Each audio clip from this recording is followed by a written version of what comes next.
Pastor Alain está com a palavra em nome de Jesus. Glória a Deus.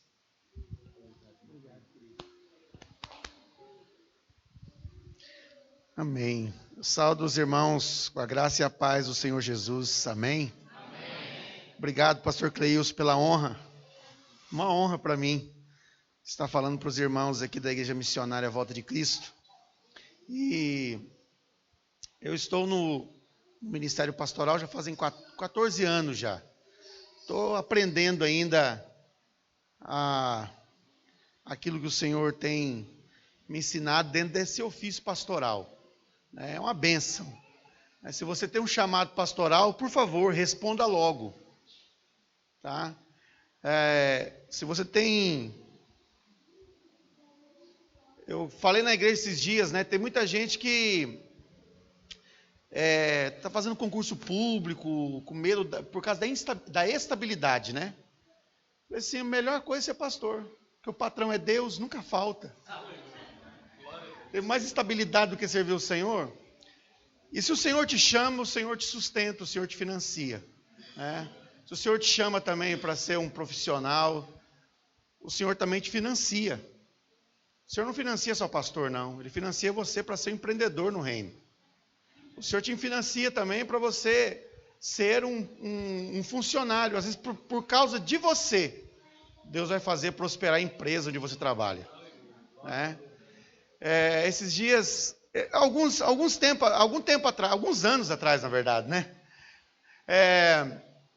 Uma jovem fez faculdade de pedagogia. Né? Geralmente as pessoas não querem ser professores porque dizem que o professor ganha mal. Eu creio que hoje o maior campo missionário no Brasil é a escola. São as escolas. E eu creio também que se mais irmãos ouvissem o clamor para serem professores, os salários dos professores iam aumentar muito. Eu acredito nisso. Por quê? Porque nós íamos encher a escola de pessoas salvas, para estarem lá, não para ensinar apenas a matéria, mas para influenciar. Minha esposa estava numa conferência de crianças em Goiânia, na Videira lá em Goiânia, e o pastor Marcelo Almeida chamou a professora dele de quando ele era criança. Essa mulher investiu na minha vida. Como? Em vez de ficar na sala de aula, na sala dos professores na hora do recreio, ela ficava comigo. E ele falou, eu era pobre, feio, né, não tinha muita expectativa. Mas ela ficou lá. Sabe, hoje o pastor Marcelo Almeida, ele coordena a plantação de igrejas no mundo. Então, a Videira está entrando em alguns países árabes, na Índia, na Alemanha, né, países da Europa. Mas por quê? Porque uma professora resolveu dedicar o recreio para falar na vida dele. E ele se tornou um pastor. E muitos homens têm sido treinados para serem pastores através do pastor Marcelo. Eu creio que isso pode acontecer aqui em Vilhena também. Eu creio nisso, sabe? E nós, como Igreja Videira, nós temos uma fome muito grande de falar de Jesus, né? Na verdade, quantos tem criança em casa aqui? E quando você fica sem criança, como é que fica a sua casa? Como é que você acha que é a igreja sem novos convertidos? É tenso. O que criança faz dentro de casa? Bagunça. O que você tem que fazer como pai? Arrumar a bagunça. Você corrige, mas você arruma. Sempre vai sobrar para você. Até eles alcançarem a maturidade. E para ele aprender alguma coisa, tem que falar quantas vezes? 50 milhões. Numa semana, né? No dia. Então, e na igreja? Os nossos filhos na fé é a mesma coisa. Eles fazem caca, tem que trocar a fralda, tem que sair catando as coisas, né? Mas também esses irmãos trazem o quê? Alegria. Alegria. Hoje, lá na nossa igreja, nós tivemos um café da manhã com o pessoal que vai batizar. E domingo que vem vai ser o batismo. Nós vamos batizar. Teve um pessoal que não foi hoje, né? Fez o curso das águas no curso anterior e não foi hoje. Não participou do café da manhã. Mas nós queremos batizar 20 pessoas. Amém? Amém. Eu creio, para mim, o momento mais feliz da igreja é o batismo nas águas. Né? Não é o final, a gente sabe que tem muito caminho dali para frente, mas, nossa, só de ver as pessoas ali descendo as águas, e muitas chegaram ali e tomaram essa decisão com muita dificuldade, com muita luta. Muita luta. E nós também temos alguns juvenis, alguns juniores que vão batizar também. Né? Temos um grupo lá, você lembra quantos são, meu bem? 7 juvenis. Na nossa igreja hoje, nós queremos evangelizar não apenas os adultos e jovens, mas as crianças. Por quê? Irmãos, a Bíblia não nos dá certeza de com que idade uma criança entende. Nós não sabemos. Então nós temos que pregar o evangelho para elas também. Elas têm que saber a respeito da salvação. E hoje, pela graça de Deus, nós trabalhamos, né, como nós somos uma igreja em pequenos grupos, nós trabalhamos também com células de crianças. E hoje nós já temos mais de 300 e quantas? 338 crianças que se reúnem todos os sábados. A maioria, os pais não são da igreja. A maioria. Mas nós já temos batizado pessoas, inclusive um testemunho, e eu quero dar alguns testemunhos para os irmãos essa noite. Tinha uma mulher que ela não podia ir na igreja. Ela mora com a sogra, né, marido. Então ela não podia ir nos cultos. E muito menos em célula de adulto que reunia à noite. Então ela levava a filha dela na célula infantil, na casa da líder, e lá ela sentava. A princípio, a líder pensou, ela está aqui só para cuidar da filha. Era nada, ela estava lá para ouvir a palavra que nós compartilhamos com as crianças. E um dia, a líder perguntou para as crianças, quem aqui gostaria de aceitar Jesus? E ela foi e aceitou Jesus, está firme, sabe? Mesmo sem poder ir nos cultos. Mesmo sem poder. Agora está tendo um pouquinho mais de liberdade. Sabe? Mas batizou, foi uma alegria para ela. Sabe? Ver aquela mulher aceitando Jesus numa célula de criança, quando se pregava o evangelho para as crianças. Nós vivemos uma geração muito complicada. Né?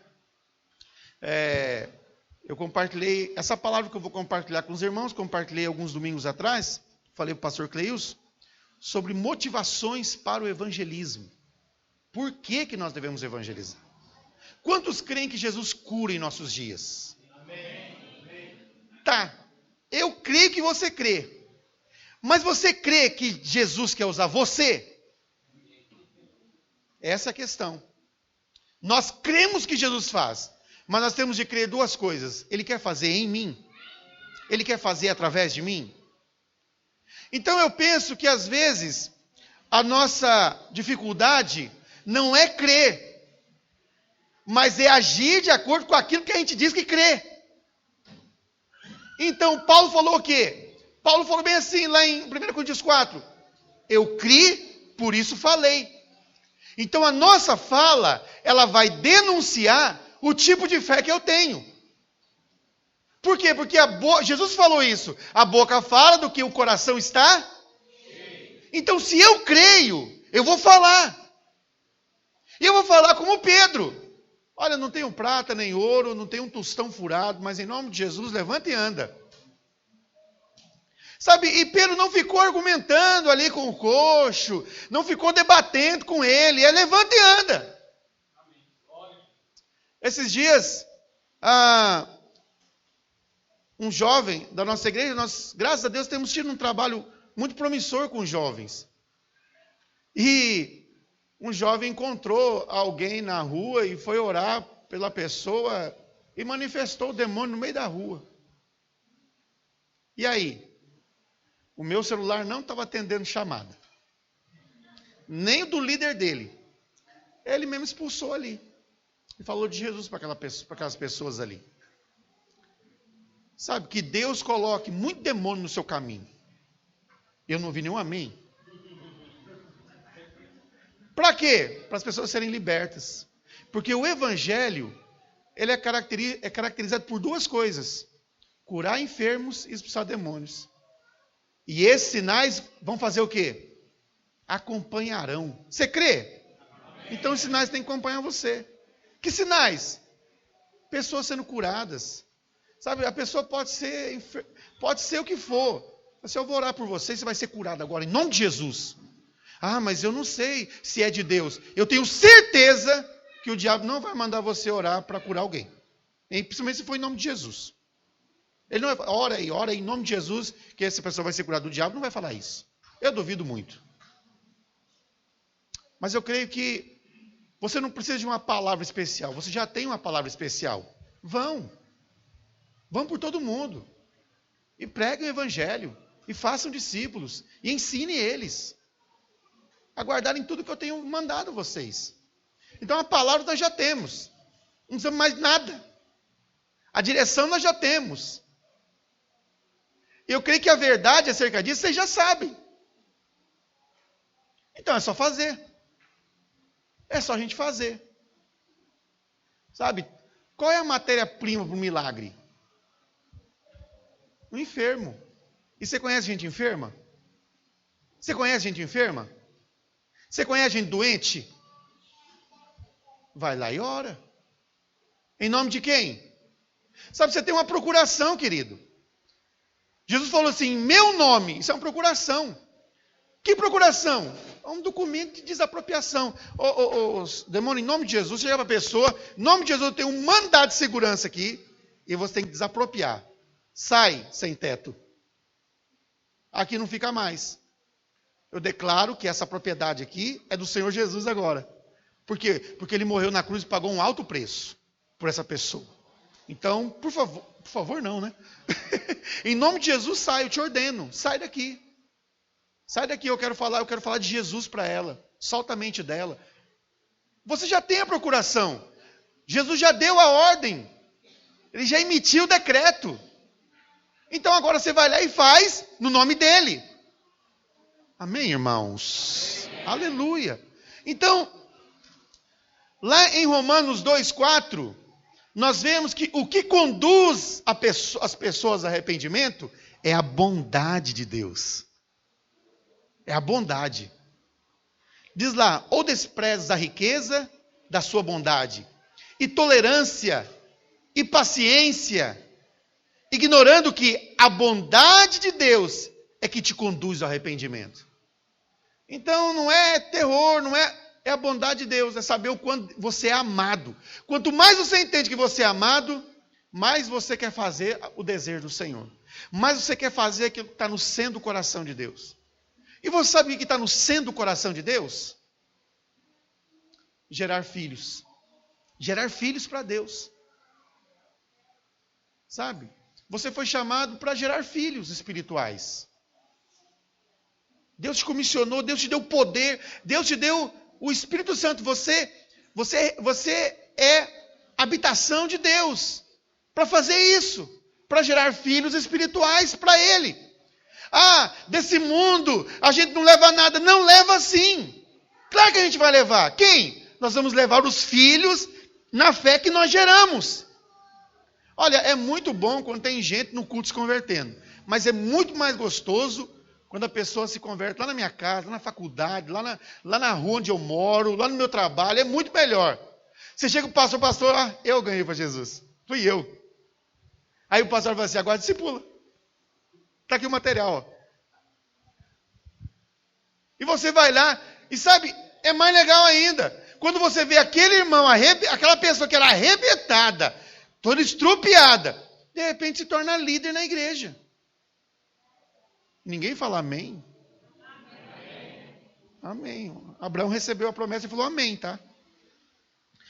Nós temos um irmão lá na igreja, sabe, ele um poço de timidez. Um poço.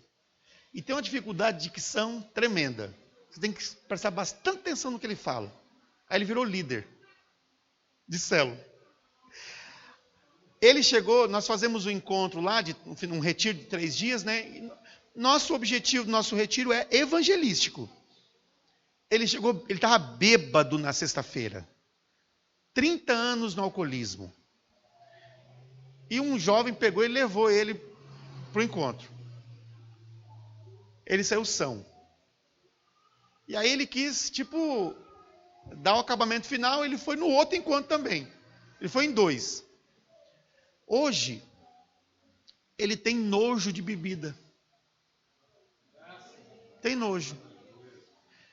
O ano passado, acho que foi o ano passado, ele entrou numa casa e alguém viu ele entrando.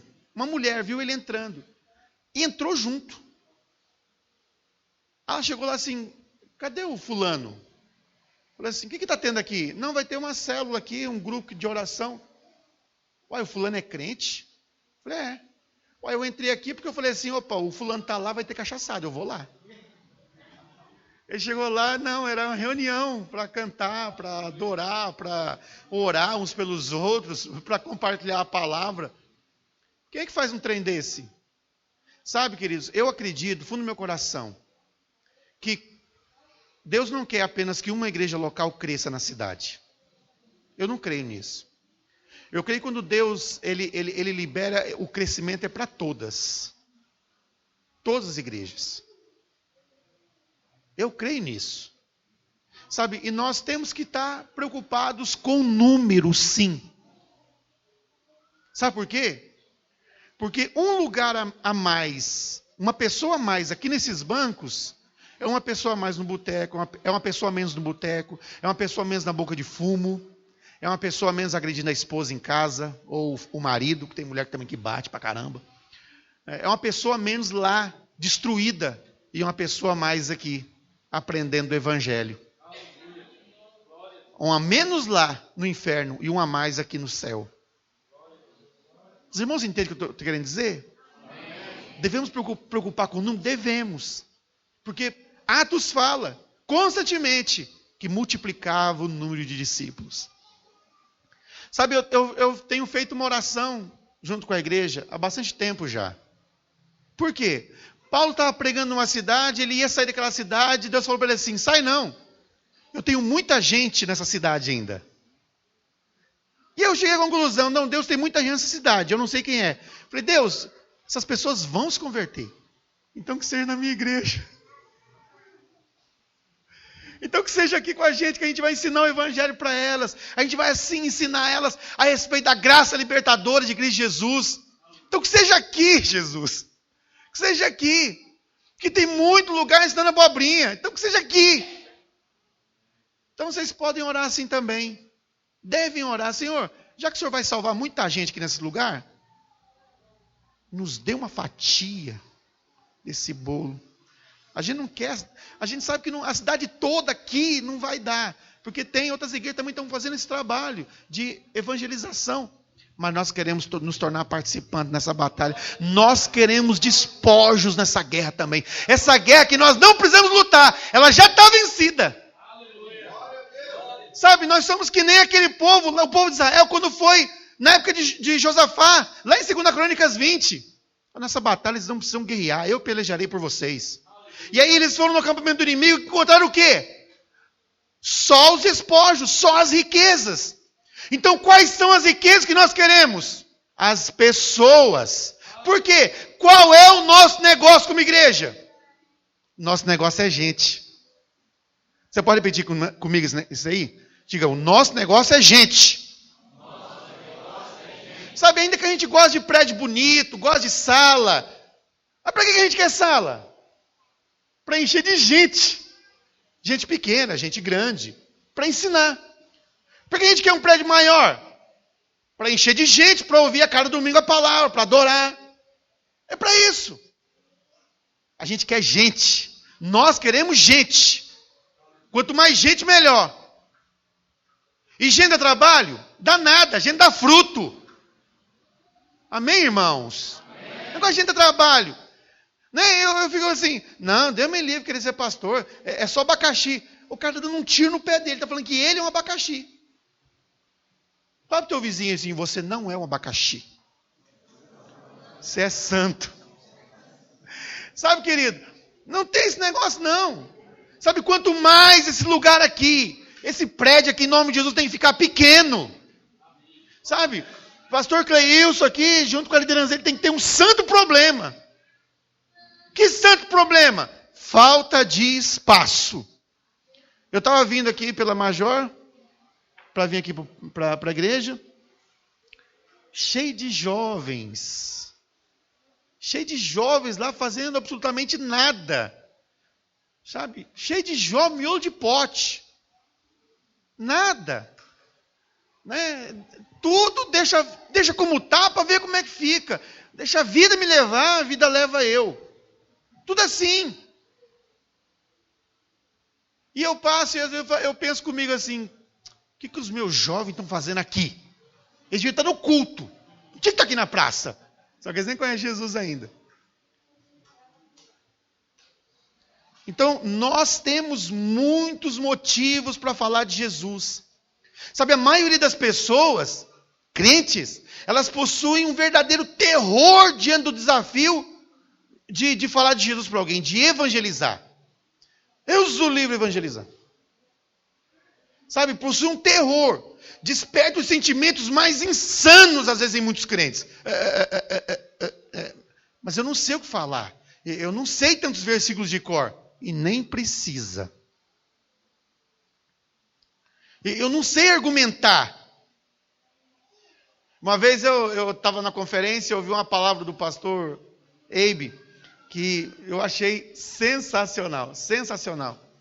Isso aconteceu lá nos Estados Unidos. Diz que Deus falou com um crente matuto do interior. Vai lá na faculdade de Harvard que eu quero te usar lá. Mas Deus, eu sou um matuto. Eu não sei o que falar no meio dos doutores. Vai lá que eu quero te usar. E aí, ele foi. Não sabia para onde ia, só estava obedecendo a direção do Senhor. E aí, ele viu uma rodinha e tinha um professor lá que era ateu, e ateu militante, né? Ele é ateu crente. Já viu ateu crente? Ele não basta ser ateu, ele tem que converter outros ao ateísmo. Aí ele discursando, cheio de aluno em volta dele, outros professores, ele falando veementemente, eloquentemente, loucamente, entusiasticamente e outras mentes. E aí, o matuto chegou lá e Deus deu uma palavra para ele. Deus deu uma palavra para o matuto, por mão. Falou assim, levanta a mão e fala, biscoito. E ele falou para esse biscoito. Aí o professor falou assim, o doutor falou, como? Biscoito. Deus manda dizer para você, biscoito. Deus manda dizer, biscoito. Como é que é? Biscoito. É isso mesmo? É, biscoito, biscoito, biscoito. E aquele doutor caiu em lágrimas, começou a chorar. Porque lá no passado dele, ele tinha uma mágoa muito grande na mãe dele envolvendo um biscoito. Essa história já correu o mundo já. Não se preocupe com o que você tem a dizer. Está sendo alimentado aqui? O Espírito Santo trará na sua mente o que você tem que dizer. E às vezes você não precisa dizer nada, você vai orar. Você vai orar pela pessoa. Eu acho que oração é uma ferramenta de evangelismo sensacional. Que a pessoa pode não aceitar aquilo que você crê, mas ela aceita você. E ela vai aceitar a sua oração. Oração e canja de galinha, ninguém recusa. Os irmãos entendem o que eu quero dizer? Então, para a maioria de nós, evangelizar é apenas uma obrigação bíblica. Não, eu vou evangelizar, porque senão Deus vai me castigar. O porrete divino vai descer na minha testa, se eu não evangelizar. Né? E aí a pessoa faz isso motivada por um sentimento de culpa, e não com o encargo de transmitir algo celestial. Não com o encargo de levar a pessoa a desfrutar aquilo que eu estou desfrutando. A vida, a liberdade, o poder, a unção que eu estou desfrutando. Você entende isso? Então, o evangelismo, como Deus planejou, nunca é motivado pela culpa. Lá em Lucas 6,45, Jesus fala assim: o homem bom, do bom tesouro tira o bem, e o mal, do mau tesouro tira o mal, porque a boca fala do que o coração está cheio. Se está cheio de Jesus, você vai falar de Jesus. Oh, não tem como nós deixarmos de falar daquilo que nós temos visto e ouvido. Nós temos que falar de Jesus. Desculpa, mas não dá para obedecer essa restrição aí de não falar de Jesus, porque o nosso coração está cheio dele. Eu sou apaixonado por ele, eu amo ele. E pronto, eu vou falar dele. Ah, meu casamento arrebentado. Então vamos orar para esse negócio aí, Deus vai restaurar. Ah, eu não sei o que vai fazer com meu filho, então vamos orar por ele. Sabe? Infelizmente, a nossa crentolândia, a nossa geração, está pensando o quê? No bom testemunho. Que o bom testemunho é um bom comportamento. Querido, eu creio que o bom testemunho cristão, ele vai muito além, ele transcende o comportamento. Comportamento, querido, Jesus não veio na terra para mudar comportamento do homem. Não veio, não. Comportamento é consequência. E outra coisa, qualquer religião ensina bom comportamento. Agora, o testemunho de Cristo que nós precisamos dar é curar enfermos, expulsar demônios e pregar a realidade do reino dos céus. Esse é o testemunho de Cristo. Não é engravatar, não é andar impecável, engomadinho, bonitinho, e ainda puxar a calça assim na pontinha do dedo para não amassar a camisa. Não é isso, não é isso. O testemunho não é falar a paz do Senhor. Não é isso. O bom testemunho de Cristo é fazer as obras que Cristo fez. Nós não testemunhamos acerca de nós, mas das obras de Cristo. As obras de Cristo em nós. Sabe, querido, coisas extraordinárias estão acontecendo no mundo. Coisas extraordinárias. Eu estava ouvindo a pregação de um pastor do Egito, pastor Faed. E nessa pregação não foi filmado, porque não podia. Ele falou assim, é impressionante como Jesus tem aparecido para o povo árabe. Assim, homens, às vezes família toda chega em casa e vê Jesus. E aí o cara sai de madrugada e vai bater na casa de um ministro, de um pastor. Eu vim aqui porque Jesus mandou eu batizar, você tem que me batizar. Não, então vem aí domingo que vem, nós vamos ter o curso de batismo. Não, tem que ser agora, ele mandou agora. E aí o pastor fica morrendo de medo. E será que é infiltrado? Jesus mandou mesmo. E se eu fizer isso, ele vai me matar? E ele contou de um radical, um terrorista. Ele chegou em casa e uma luz brilhava na casa dele todinha. E as luzes estavam apagadas. Ele falou assim, Jesus apareceu na casa dele. Ele viu a esposa e os filhos. E ele se converteu a Jesus. Através dele, o pastor falando, direta e indiretamente, 1 milhão de pessoas deixaram o islamismo. De perseguidor passou a ser perseguido. Está acontecendo. Sabe, talvez a gente está aqui no Brasil e a gente não vê essas coisas.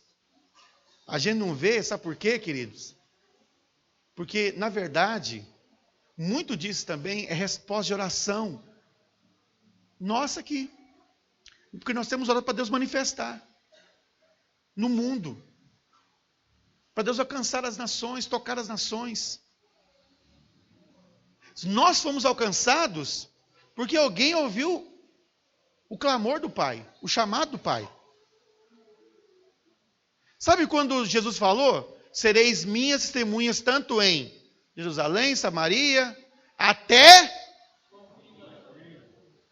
os confins da terra. Era aqui quando Jesus falou isso. Aqui eram os confins da terra. Ainda é, né? É o Acre que é. Sabe? E o evangelho chegou a nós. Porque alguém foi falando, um foi comunicando ao outro. O evangelho tem se espalhado. Sabe qual é a melhor coisa que a igreja faz, queridos? É ficar quietinha. Sabe qual é a pior coisa que a igreja faz? É atrair o holofote desse mundo. Quando Jesus falou assim, as portas do inferno não prevalecerão contra a minha igreja, eclésia. Infelizmente, esse termo eclésia foi traduzido de uma forma muito pobre para o português. Igreja, no sentido de paróquia. Mas eclésia, quando Jesus falou isso, Jesus estava numa cidade chamada Cesareia de Filipe. E ali em Cesareia de Filipe havia uma estátua de um imperador César, de um imperador romano, Filipe, com vários ministros ao redor dele. E Jesus falando assim, parafraseando, está vendo aí? Ó? Assim como o imperador do mundo tem sua eclésia, eu também tenho. Só que as portas do inferno não vão prevalecer sobre a minha eclésia. Qual era o entendimento de eclésia o entendimento de eclésia para os gregos? Era reunir um grupo de pessoas para votar. Democracia. Agora, qual era o entendimento de eclésia para os romanos? Quando o povo romano, quando o imperador romano queria conquistar uma cidade, ou havia conquistado, eles selecionavam pessoas de dentro do povo comum, empresários, dona de casa, professores, profissionais liberais, quitandeiros, e o imperador mandava para essa cidade. E lá eles começavam a falar do quê? Da grandiosidade de Roma, como Roma é bonito. A educação de Roma, Roma tem água encanada, Roma tem água quente, as ruas de Roma não é esse nojo aqui, ó, as ruas de... E começava a falar no coração do povo. Quando o exército chegava, falou assim, não, aí, a gente quer ser romano. Porque a melhor coisa é ser romano. Ser romano é que nem ser americano hoje, ser cidadão americano. Coisa de primeiro mundo. Então, o imperador infiltrava a eclésia dele na sociedade. E essas pessoas iam contagiando os demais, no silêncio. Quando surgiu uma revolta, a eclésia estava lá para abafar. Sabe, essa foi a intenção de Jesus quando falou, as portas do inferno não prevalecerão. Eu vou infiltrar vocês nos comércios, vocês vão ser infiltrados nas escolas, na faculdade, e lá vocês vão falar no coração, rapaz, o céu é maravilhoso, nós temos que ir para lá, o céu é bom demais, sabe, Jesus cura, você está com um problema na família, eu também estava, sabe o que aconteceu? Eu comecei a orar para Jesus, Jesus entrou na minha casa, entrou na minha vida, mexeu com a minha vida, mexeu com a minha estrutura, e nem a música lá do rapaz.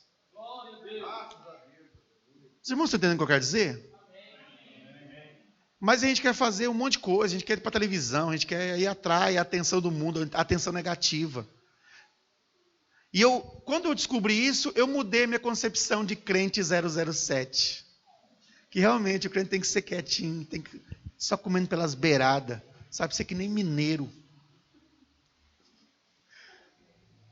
Então, Deus espera que ele seja, o nosso evangelismo, seja de acordo com o nosso jeito peculiar. E aí nós surgimos com um bordão lá na igreja. Deus quer usar o seu jeitão. Você é grosso, você é bruto, peão bruto, beleza, assim que Deus vai te usar.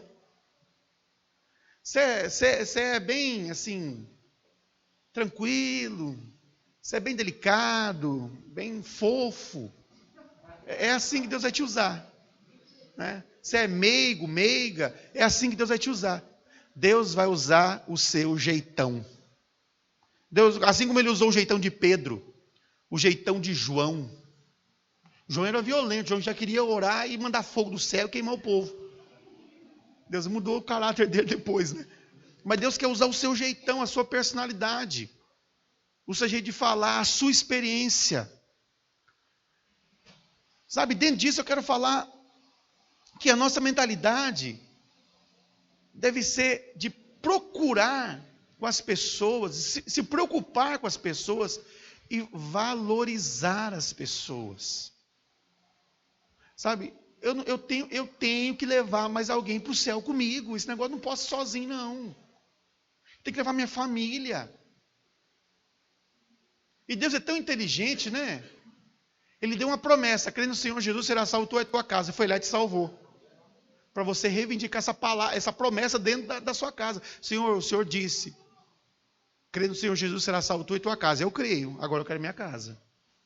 Dá minha casa por herança. Eu quero minha família aos pés do Senhor Jesus.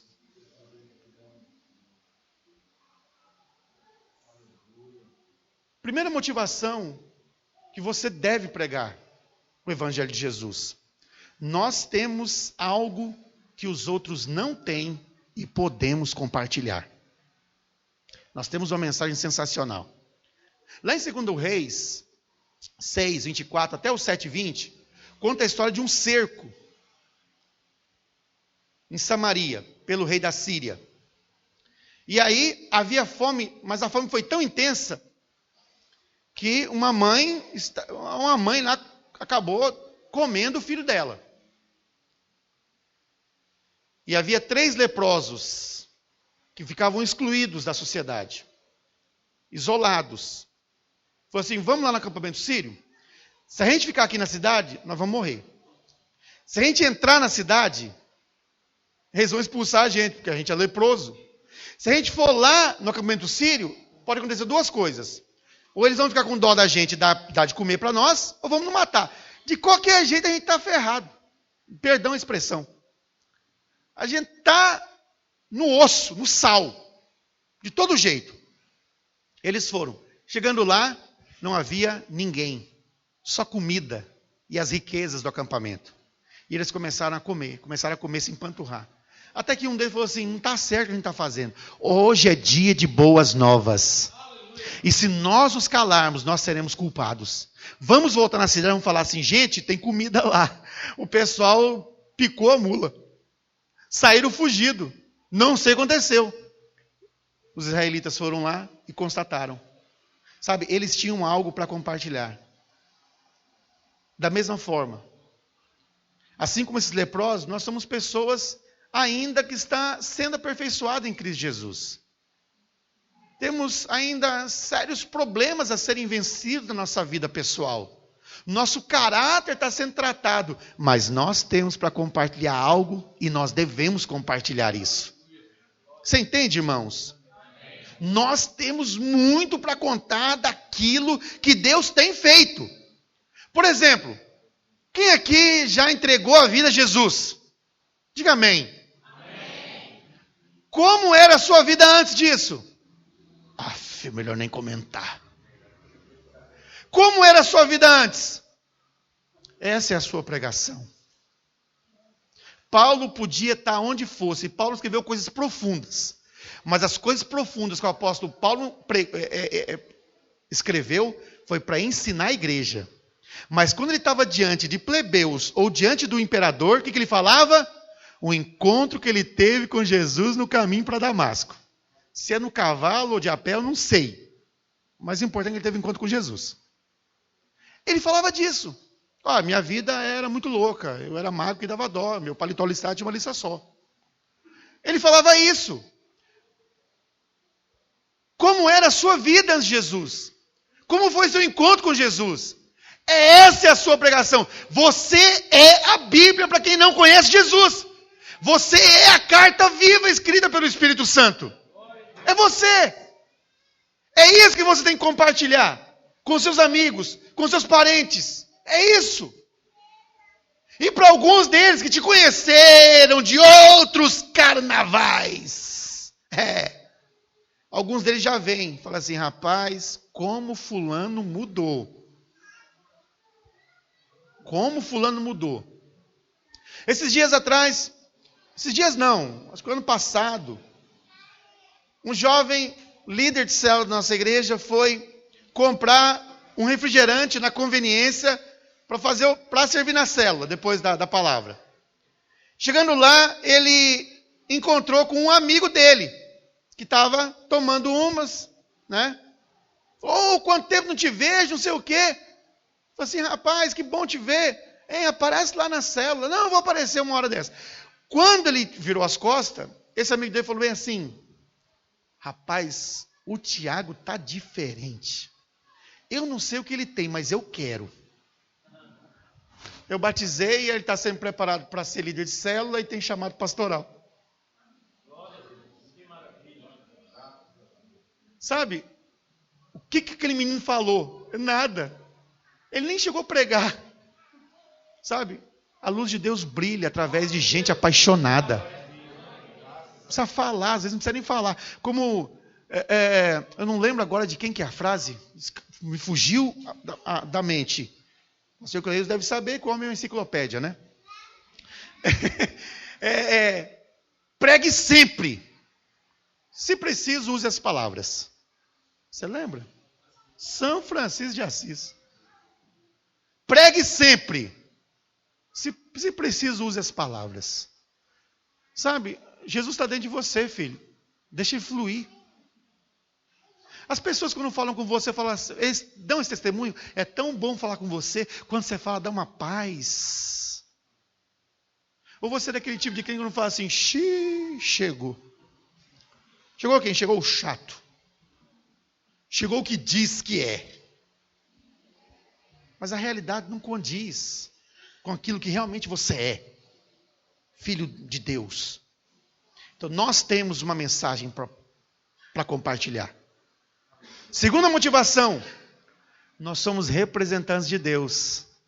Amém, irmãos? Amém. Atos 1:8 diz, mas vocês vão receber poder ao descer sobre vós o Espírito Santo e sereis minhas o quê? O quê? Testemunhas. Aonde? Tanto em Vilhena, como em toda Rondônia, no Brasil e nos confins da terra. Nos confins da terra. Já parafraseei aqui, tá? Vocês serão minhas testemunhas. Por incrível que pareça, Deus escolheu gente comum como nós, que fala, nós fomos, nós voltemos, a gente vamos. Sabe, Deus escolheu gente como nós, como você e eu, para sermos o quê? Porta-vozes aqui dele, nessa terra chamada Vilhena, Rondônia. Rondônia proposital. Sabe? Nós somos singulares nas nossas aptidões, nos nossos talentos, na nossa personalidade, na nossa idade e na mensagem. No jeito que nós pregamos a mesma mensagem, nós temos a nossa singularidade. Cada um de nós é um enviado para um tipo especial de pessoa. Você vai alcançar o tipo de pessoa com quem você convive. O tipo de pessoa que do seu mesmo nível social. Que você se relaciona dia após dia. Porque Deus te enviou lá, para aquelas pessoas. Nós somos agentes de paz. Nós somos agentes de reconciliação. Mas a chave para isso acontecer, para nós desempenharmos essa função, a chave é sermos cheios do Espírito Santo. Os irmãos entendem? Então, Deus, na sua gloriosidade, resolveu chamar a gente de cooperador. Meu menino, filho de pastor é bom por causa disso, né? Ele viu ilustração toda hora. Meu menino, quando tinha acho que 3 anos de idade, 4 anos, foi ajudar o vô dele a lavar o carro, o meu sogro. Só que ninguém avisou para ele que não se lava carro com lixa 220. Ele meteu a lixa em cima do capô do carro. Deu umas arranhadas. Ainda bem que o meu sogro viu a tempo e... Não é assim não, Calé. Esse somos nós ajudando Deus. Sabe? Mas Deus, antes de nos chamar para fazer uma obra, Ele nos chamou para sermos filhos. Então, Deus não está treinando profissionais na lavagem de carro. Deus está cultivando filhos, ensinando filhos. E eu creio, irmãos, eu tenho essa imagem de Deus, que Deus olha para nós assim. Mas é arteiro. Hoje eu pego ele. Eu creio que Deus tem esse olhar amoroso sobre nós.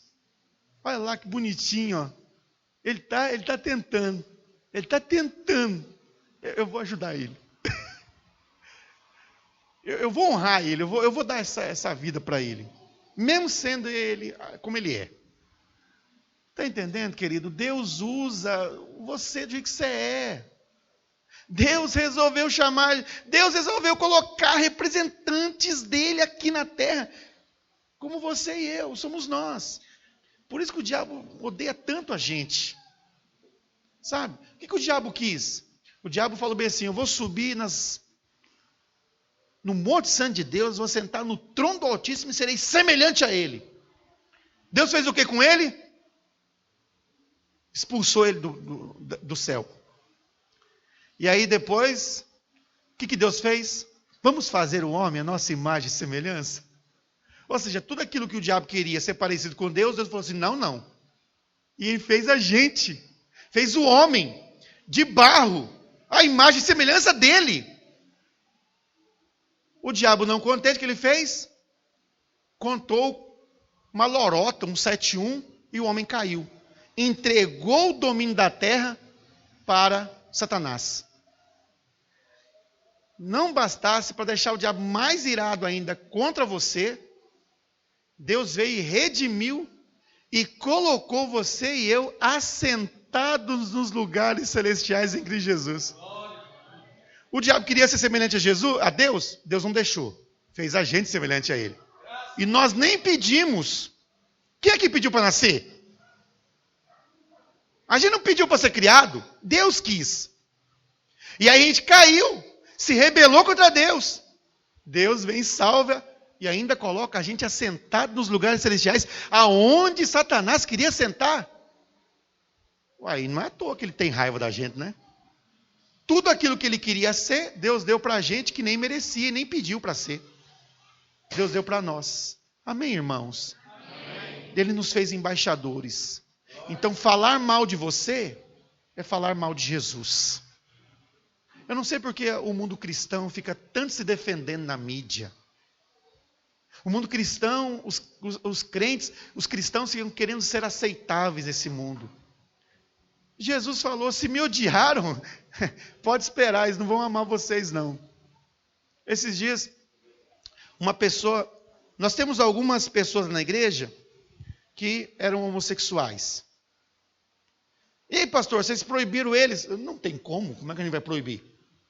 A igreja curou? Não existe cura gay. Eu não creio que existe cura gay. Eu creio que existe conversão a Jesus. E aí, uma jovem, minha esposa e eu sentamos com ela algumas vezes e fomos conversando, ministrando na vida dela, orando com ela. E ela está lá agora, ela quer ser líder.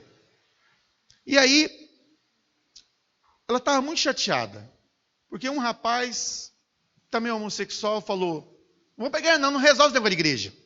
Olha lá, vocês aceitam qualquer um? Porque tem umas peças na igreja lá que realmente eu não censuro quem fala mal. Você olha lá o fulano, o que faz? Ele diz que é crente, olha lá. Ele vai nas festas, vai não sei o quê. Poxa, pastor, eu fiquei tão chateado. Não, fica não. Porque é assim, o mundo é assim. Se você aceita esse povo todo, aí igreja de porta larga. A igreja tem que ter porta larga, de entrada. A saída que tem que ser estreitinha. Tem que vir todo mundo. Aí tá, olha lá.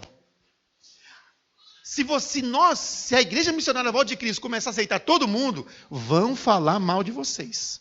Pode esperar. Porque vocês estão aceitando qualquer um agora na igreja.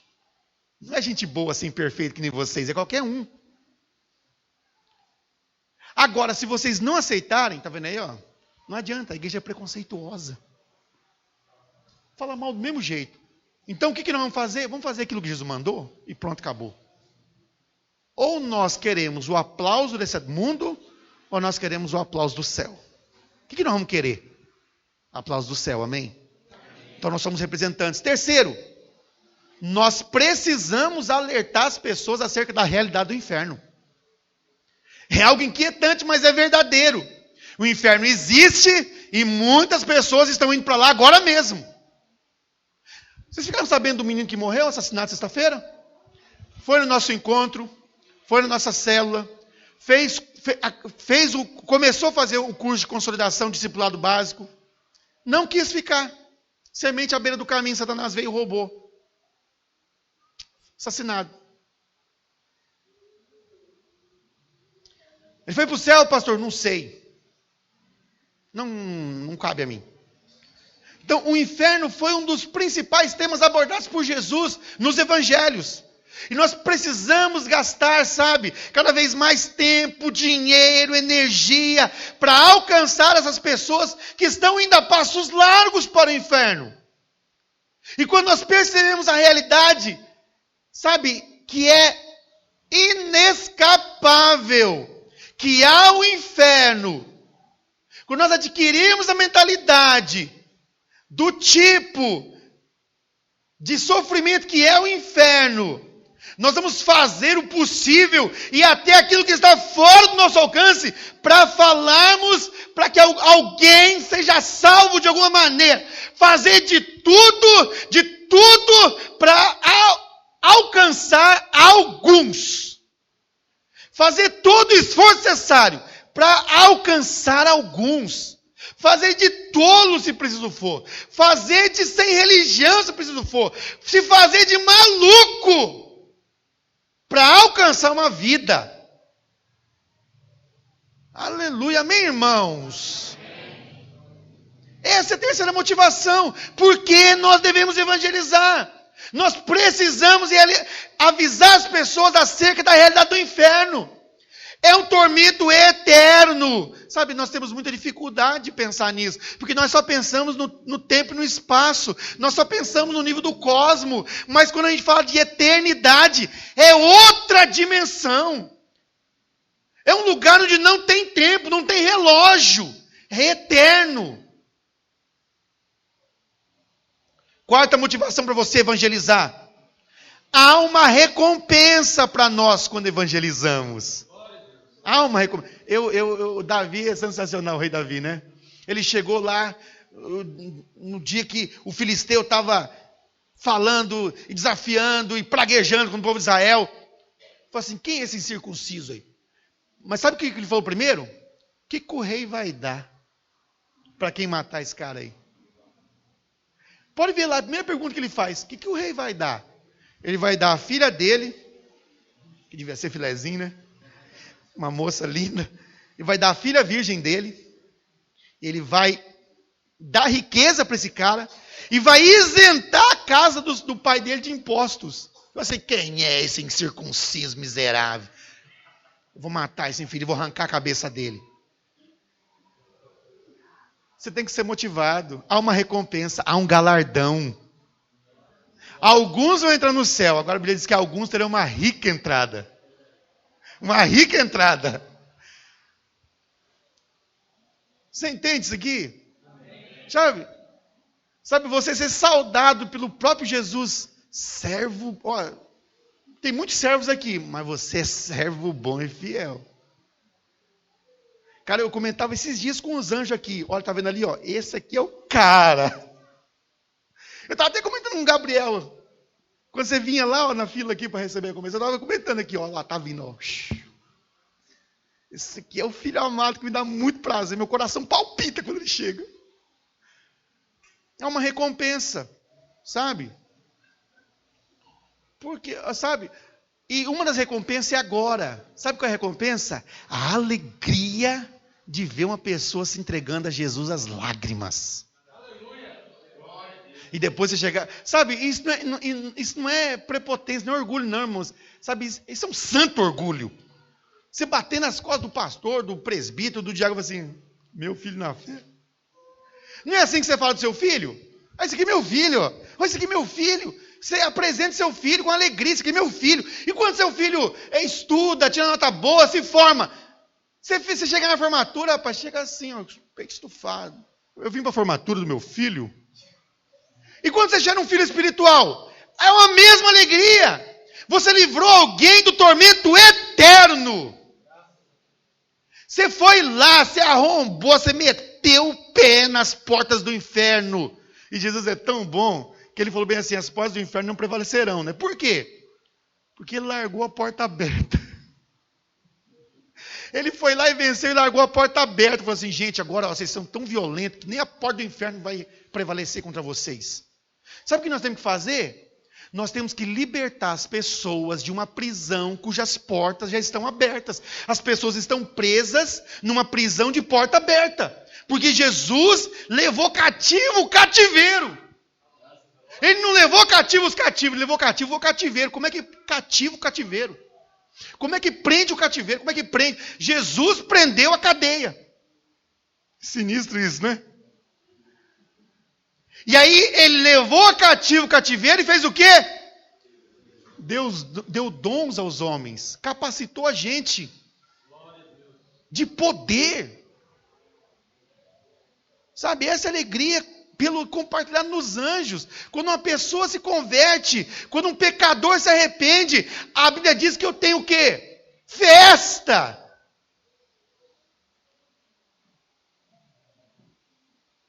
Digo-vos que assim haverá maior júbilo no céu por um pecador que se arrepende.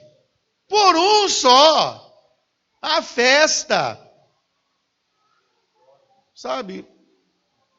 Lá em Filipenses, capítulo 4, versículo 1, diz que nós receberemos de Deus a recompensa no céu por falarmos, por ganharmos vidas para Jesus. Portanto, meus irmãos amados e muito saudosos, minha alegria e minha coroa. Sim, amados, permanecei deste modo firme no Senhor. Quem era a alegria e a coroa de Paulo? Os irmãos que ele havia gerado. Lá em 1 Tessalonicenses 2,19 ele diz, pois quem é a nossa esperança? Ou alegria, ou coroa, em quem exultamos na presença do nosso Senhor Jesus em sua vinda? Não são vocês? E quinta e última motivação para você evangelizar. Nós prestaremos contas diante de Deus se não pregarmos. Uma vez perguntaram para Charles Spurgeon, é justo uma pessoa ir para o inferno sem nunca ter ouvido falar de Jesus? E a resposta dele foi emblemática. É justo um crente ir para o céu sem nunca ter falado de Jesus?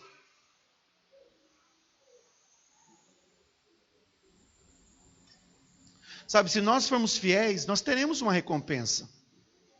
Mas se formos negligentes, nós seremos disciplinados pelo Senhor. Não perderemos salvação, porque os irmãos sabem que não se perde, né? Mas nós seremos disciplinados. Por quê? Porque pesa sobre nós esse encargo. A nossa principal motivação não deve ser esta, não é. Mas ela tem que ser contada, ela é uma motivação. Saber a verdade e não revelar, perceber o outro indo para o inferno, para o abismo e não falar, não adverti-lo, sendo que nós temos um depósito e não compartilharmos, conhecendo o remédio e guardando ele para nós e deixando a pessoa morrer na enfermidade, são situações passíveis de disciplina. Ezequiel 3,17 é o texto, né? mais enfático. Filho do homem, eu te dei por atalaia sobre a casa de Israel. Da minha boca ouvirás a palavra e os avisarás da minha parte. Quando eu disser ao perverso, certamente morrerás, e tu não avisares e nada disseres para o advertir do seu mau caminho, para lhe salvar a vida, esse perverso vai morrer na sua iniquidade, mas o seu sangue da tua mão requererei. Mas, se avisares o perverso, e ele não se converter da sua maldade, e do seu caminho perverso, Ele morrerá na sua iniquidade, mas tu salvaste a tua alma. Também quando o justo se desviar, tem que falar do evangelho para crente também. Quando o justo se desviar da sua justiça e fizer maldade, e eu puser diante dele um tropeço, ele morrerá, visto que não avisaste, no seu pecado morrerá, e suas justiças que praticara não serão lembradas, mas o seu sangue da tua mão requererei. No entanto, se tu avisares o justo para que não peque, e ele não pecar, certamente viverá, pois foi avisado, e tu salvaste tua alma. Esse salvaste a tua alma aqui, aponta para a recompensa. Não é para livramento de perdição eterna.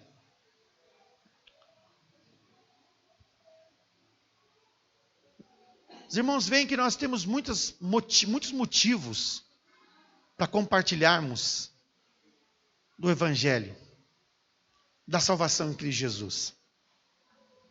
Primeiro, nós temos algo que os outros não têm e podemos compartilhar. Segundo, nós somos representantes de Deus. Terceiro, nós precisamos alertar as pessoas acerca da realidade do inferno. Quarto, há uma recompensa para quem ganha vidas para Jesus. 5, nós prestaremos contas diante de Deus se não pregarmos. Os irmãos precisam ter essa santa ambição de ver muitas pessoas descendo as águas do batismo, confessando Jesus como Senhor e Salvador de suas vidas. Tem que haver essa santa, isso tem que queimar no seu coração. Esse desejo de ver famílias sendo restauradas. Porque comportamento qualquer um pode mudar, qualquer religião muda. Mas transformação é só Jesus. Nós não estamos aqui para dar doril, para passar dor de cabeça. Nós estamos aqui para remover o tumor que está causando a dor de cabeça. E o Senhor nos deu tudo para fazermos isso. Não nos falta poder, não nos falta unção. E sabe o que é o mais incrível? É que você vai falar de Jesus para alguém, a pessoa vai falar sim para Jesus. Sabe o que vai acontecer? Você vai falar assim: eu esperava o não, o que eu faço agora? Você sempre espera o não, né? O que eu faço agora? Aí você vai apresentar essa pessoa ao Senhor Jesus e vai falar depois, testemunhar aqui na igreja. E vão perguntar para você: como é que você fez? Você vai pensar, falar assim: sei não. Quando você falar que não sabe como você fez isso, aí Deus recebe glória. Porque quando Deus faz, a gente sabe que Ele faz, mas a gente não sabe como fez. Não sei, eu falei os negócios, eu não sei. Quando nós não conseguimos explicar o crescimento da igreja, isso é glória de Deus. Agora, se for assim: o que você tem feito? Não, as células. Aí não é glória de Deus, é a célula. É o culto, é o louvor, não é Deus. Agora quando fala assim: não sei não. Rapaz, a gente só reúne lá e de repente foi acontecendo. Deus faz. Nós plantamos e nós colhemos, mas quem dá o crescimento? Fique em pé em nome de Jesus. Eu gostaria que você nessa hora pedisse para o Senhor queimar no seu coração o desejo, o encargo de proclamar a salvação.